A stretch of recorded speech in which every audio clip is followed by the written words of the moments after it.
Hello again. I'm sorry to find myself talking about the awful David Olusoga again, but he's at the forefront of a project which is dedicated to creating a thoroughly dishonest and wholly false narrative of British history. And since nobody in the mainstream media seems minded to challenge this, I thought that it might as well fall to me to do so.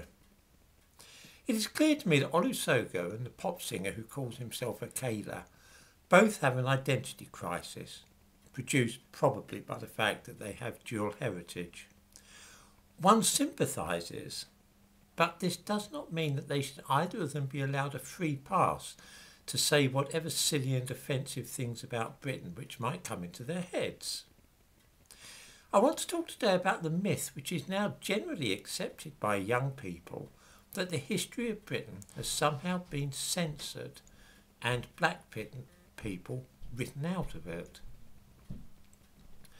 By this reading of the past, if it were not for brave, outspoken and pioneering people like David Olusoga, nobody would even know that there had been people of colour in Britain before the 20th century.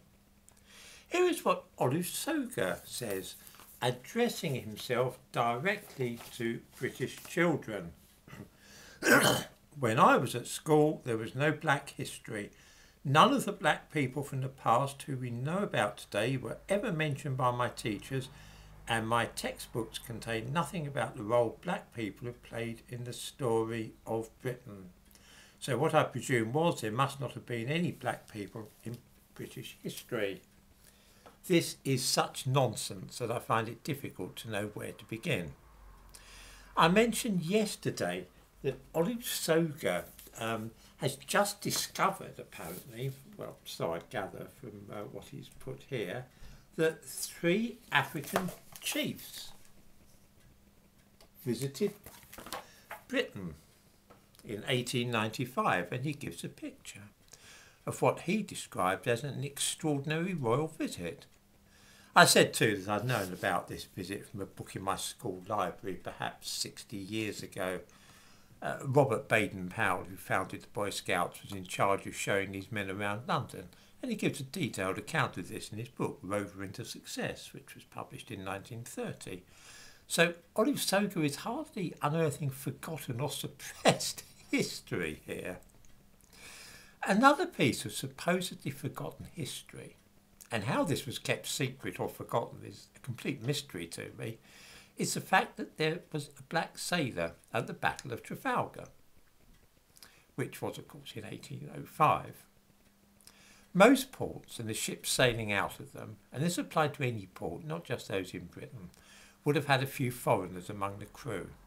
French ships might have had Arabs and Spaniards, perhaps an African or two. British ships the same. That tells us something about the nature of ports in the 18th and 19th centuries. It would have been the same had you gone to Constantinople or Shanghai. You would have found English soldiers looking for a place on a voyage, and also Indians, Africans, various other people. It's how the world was in those days.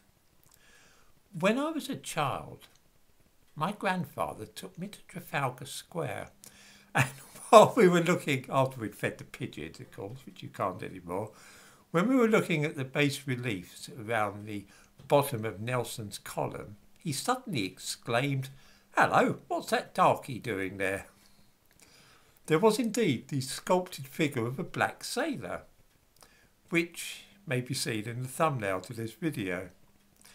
Nelson's column has been there since 1843, with this evidence plainly visible to the millions of visitors over the last couple of centuries. It is hardly hidden. Yet David Olusoga took the trouble to cite this in a programme which he made with the BBC a few years ago as an example of what he described as forgotten history. Once again, if I knew about this 60-odd years ago, I can't understand why he feels there was ever a secret about it, or an attempt to conceal the fact that the odd foreigner was on board British ships in the early 19th century. Here's another instance. This book, mine, which I find very useful, was published in 1974, the Shell Book of Firsts. It's an anthology of the first time that various things happened. And very handy too. I find this fascinating because there was a huge fuss when people like Diane Abbott were elected to Parliament in 1987. We were assured that these were the first people of colour who had ever become MPs and that it was an historic moment. This is rubbish, as I knew very well at the time. Here we find that what is described as the first coloured MP was actually elected in London in 1892. This was Dabadeen Naraji, they're from Bombay, who was elected Liberal representative for Central Finsbury against the Unionist opponent on Wednesday the 6th of July 1892. Reported in the Times. No secret, as I say, popular book in 1974, it's got all about it.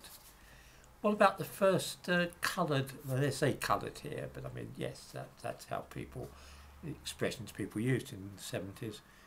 The first coloured member of the House of Lords. Oh, that'd be Lord Sinha of Raipur, a Calcutta barrister who had previously earned the distinction of being the first Indian King's Counsel. Yep, he became a Lord in 1919. So the idea that Diane Abbott was a trailblazer doesn't really hold any water. None of this history has ever been forgotten or suppressed. It has been openly available in libraries and schools, certainly for the whole of my lifetime.